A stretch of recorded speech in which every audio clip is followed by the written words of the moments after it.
Welcome to The Awakened Heart, a podcast for healing women, a space where your voice matters, your body is sacred, and your journey home to yourself is always honored, no matter how winding the road. I'm Autumn Moran, licensed professional counselor, life coach, yoga instructor, but ultimately, I'm here today to be your companion on this divine path of healing. If you want to dive deeper into your healing, I offer virtual sessions. You can click on the link tree in the show notes to schedule a free 15-minute consultation. Today's episode is a part 2 of Executive Dysfunction. This is the emotional overload edition. When your emotions run the show, when you lose yourself in your emotions. This is for anyone who cries while trying to clean the kitchen, or who gets stuck in bed after one text message. Or maybe you can't start a task because the emotional static inside turns everything into noise. Or you may feel flooded, frozen, frustrated, or deeply misunderstood. If you ever wondered, why can't I function when my emotions spike? This is the episode I want to answer that question with. So let's begin. And before we begin, wherever you're at, I invite you to relax your shoulders. Make sure your teeth aren't clenched together. Loosen your jaws. Take a nice deep inhale. Let that belly rise high. And out of the mouth, exhale out all the hot, heavy air. All right. What is emotional overload? Emotional overload is what happens when your inner world becomes louder than your outer world. Your feelings crowd the hallway. Your thoughts run in circles. It's a flood, not a flaw. For many, overwhelm isn't created by task. It's created by the internal weather. A heavy emotion, an old emotion, an unprocessed emotion, an unexpected emotion. Other people's emotions are the giant throbbing pressure to handle life perfectly. When your emotional world swells too fast or too high, your executive functioning goes offline. The brain cannot plan, initiate, or organize while it's trying to keep you emotionally afloat. And if you grew up in emotional survival mode, your nervous system already learned to treat feelings like storms that need to be contained, quieted, or avoided. You don't just feel emotions, you brace against them. And bracing shuts the system down. This is a learned survival strategy that needs gentler tools. So you have two internal control centers that cannot run the show at the same time. You've got the emotional brain, which handles feelings, safety, memory, and survival. You have the executive brain, which handles planning, sequencing, motivating, and task initiation. When emotions rise quickly or when emotions feel unsafe, the emotional brain pulls rank and it takes over. Not because you're weak, but because your body thinks it's protecting you. It's saying, forget the laundry, forget the taxes, forget the groceries. We're dealing with a threat here. We're under attack. And what are those threats? A threat may be someone's tone in text or in person. It could be a memory that's fluttered through, an annoyance that has tipped you too far, an unmet need you're tired of holding, feelings of being judged, feeling exhausted, having decision fatigue, having someone else around you that's angry or sad, a sensory overwhelm, or simply one too many things moving, talking, speaking, going at once. And your brain shuts down the task function so it can work on the emotional containment. And then the shame hits and the shutdown deepens and you're not malfunctioning. Your body is prioritizing emotional safety even if the threat is invisible. So there's a cycle, an emotional flood cycle that is typical. So what happens is the trigger, the things that we just talked about, triggers a thought, feeling, or situation that cranks the emotional volume right up.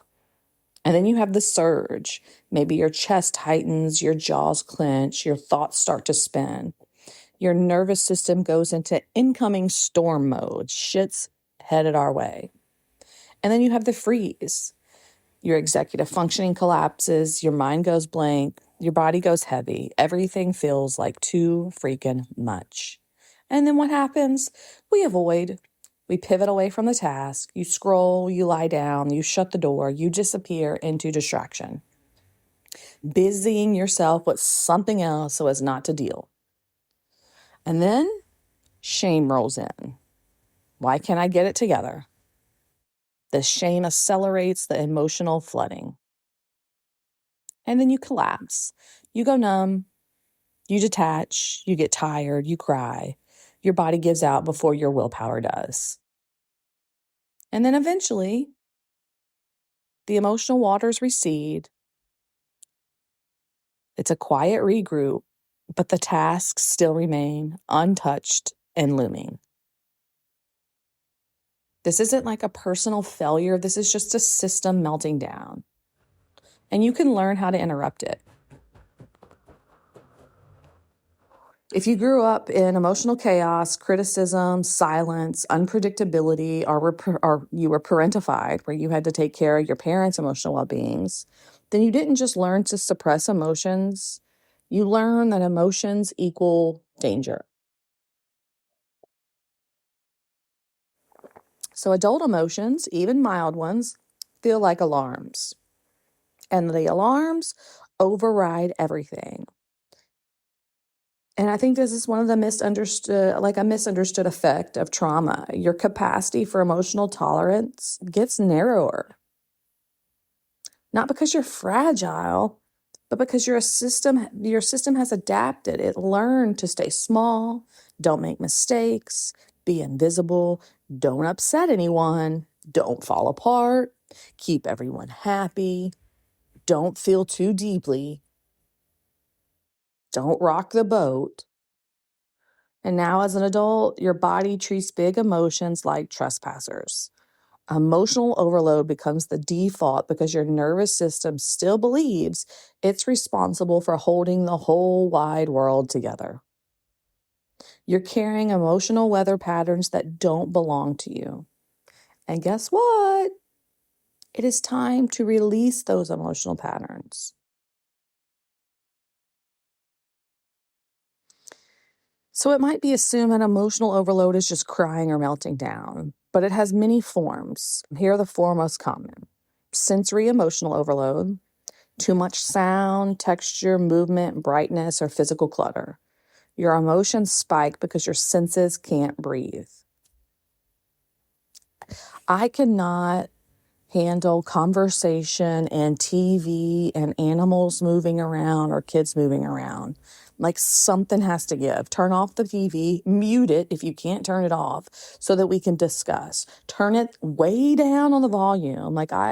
Competing noises send me overloaded, overload me to the point where I have to stop and say, this is about to get bad. Let me turn this down. I don't care if you think I'm rude. I don't care what you think. I'm having a conversation. Stop trying to pay attention to the TV, vice versa. And then there's social emotional overload, conversations that pull energy, use too many spoons, someone else's distress or problems, people pleasing, hypervigilance around people's tones and expressions. This emotional bandwidth drains you without you even noticing. Think masking. The third type is internal emotional overload, racing thoughts, memory echoes, decision fatigue, perfectionism. And your internal world becomes a crowded room of all this expectation, emotions, energy. And then we have repressed emotional overload. Feelings you avoided or pushed through start leaking sideways.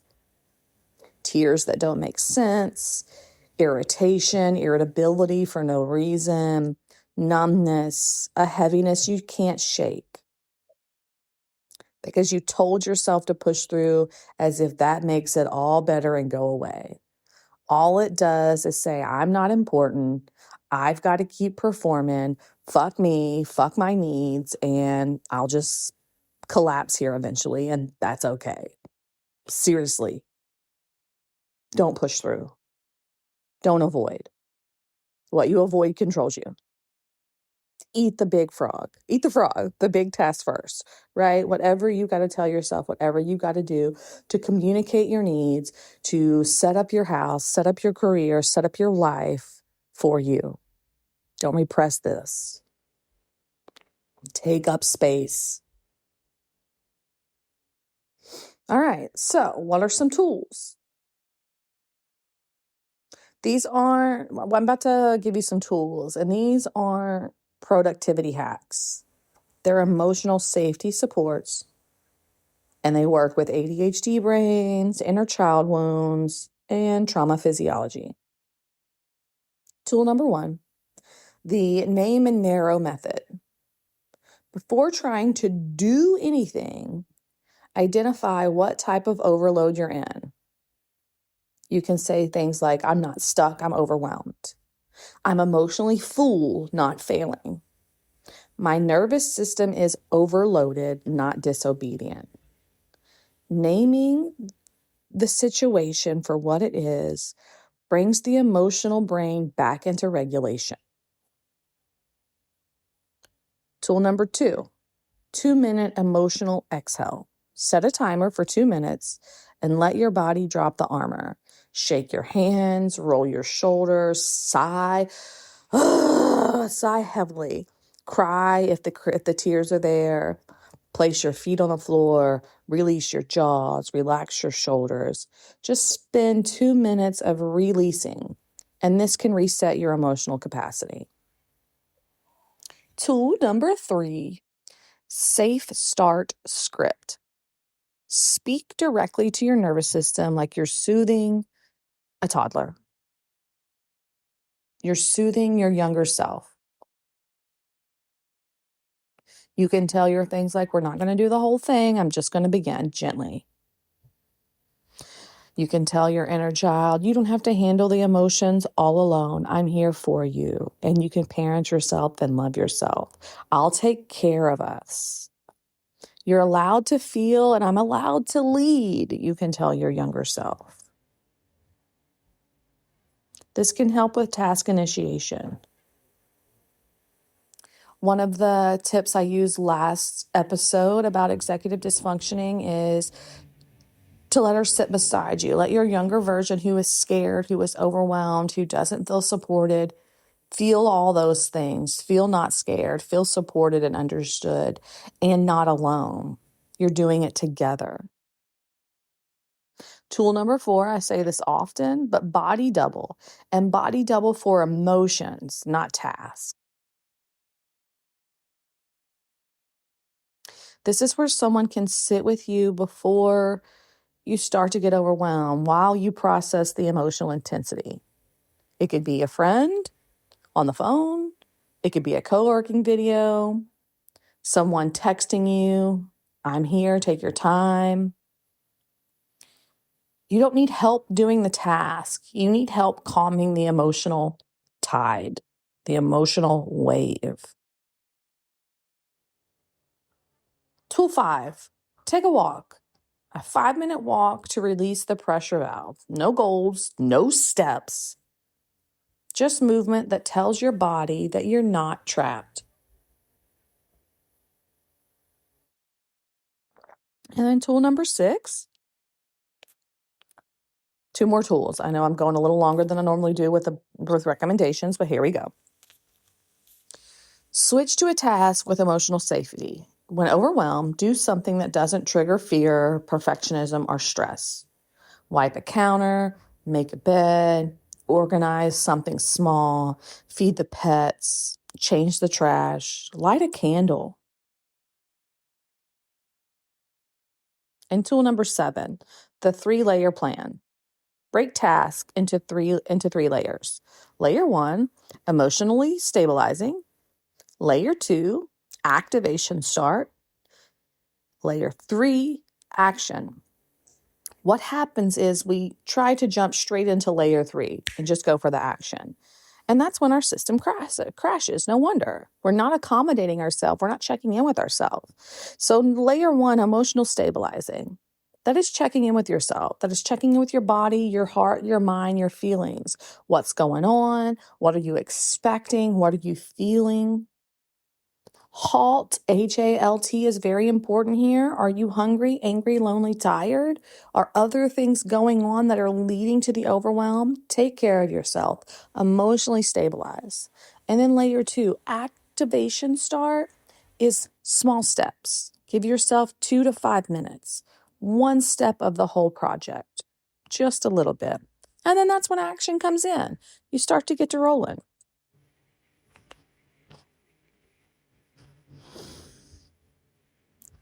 All right. How about trying to reset the emotional body together? If you can, I invite you to get comfortable. Place one hand on your belly and one on your collarbone. Inhale through your nose, slow and steady. I want you to exhale through your mouth as if you're releasing trapped steam.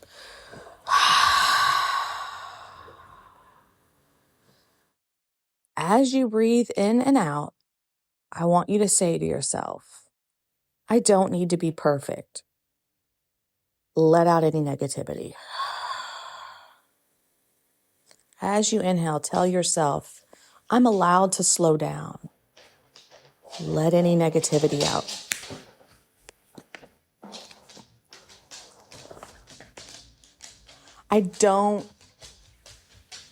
My emotions are not emergencies. I have a dog distracting me. I'm sorry. I'm in the moment trying to help you recalibrate, and he is just, when we talk about emotional overwhelm, I'm back. I'm losing my shit for a second. I need a pause. I'm emotionally regulating.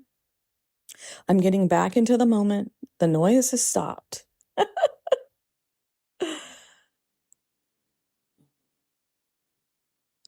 Tell yourself as you inhale, soften here. Begin gently. And as you exhale, let that breath settle you.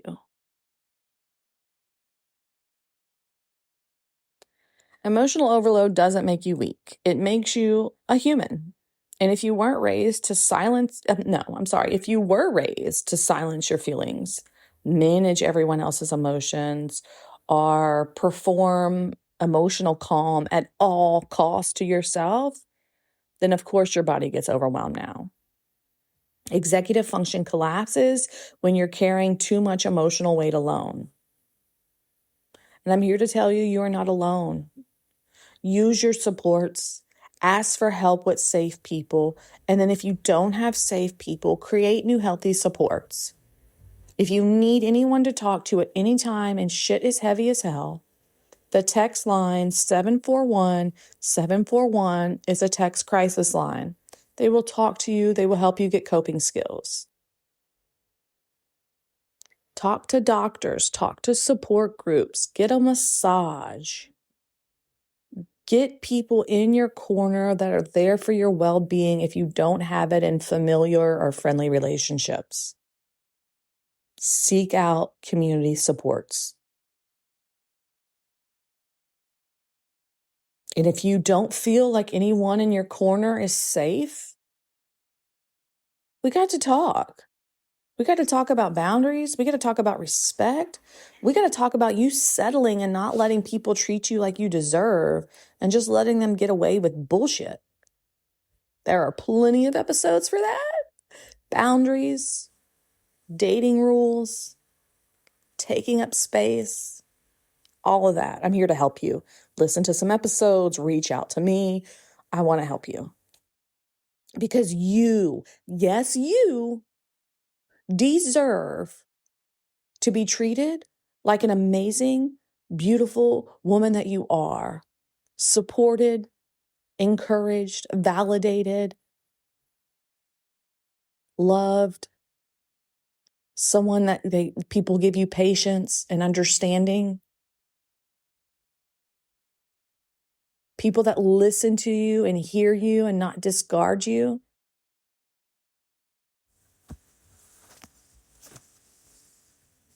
All right, I'm wrapping it up. I don't have any swoop to tie it in. If this resonated with you, please listen to some other episodes I've done on executive dysfunctioning. This week's Wednesday episode is about it. I have one about executive dysfunctioning and trauma 2 weeks ago. So give them a peruse. We can dive deeper if you want to meet one-on-one. I'd love to hear from you. Message me, comment, or follow. Share. If you haven't heard at the beginning, I offer virtual sessions, whether you're healing trauma, navigating a big life shift, or wanting to learn more about how to accommodate yourself rather than push through. I hold space for women just like you every week. If that's something you're curious about, you can fill out a consultation request form via my Linktree, along with some other goodies. There is a playlist that's at Spotify right now. I'm going to work on the Apple playlist. I'm working on it. It's just, sorry, it's not a high priority, but I'm trying to accommodate. But whatever songs you see on the Spotify, you can find on Apple. You might have to do a little legwork, but good songs, motivating songs, empowering songs, songs you need to hear, not the random bullshit that's on the radio. If you're going to listen to something that's going to build you up, that's going to calm you down, that's going to make you feel loved and strong. All right, my dears, you are never too much, you are never too late, and you don't have to figure it out all alone. Until next time, may you be happy and free. May mine and your healing ripple outward to the world to bless outward to the world with happiness and freedom. Can I try that again? May mine and your healing ripple outward to bless the world with happiness and freedom. Take care of you, and I'll see you soon.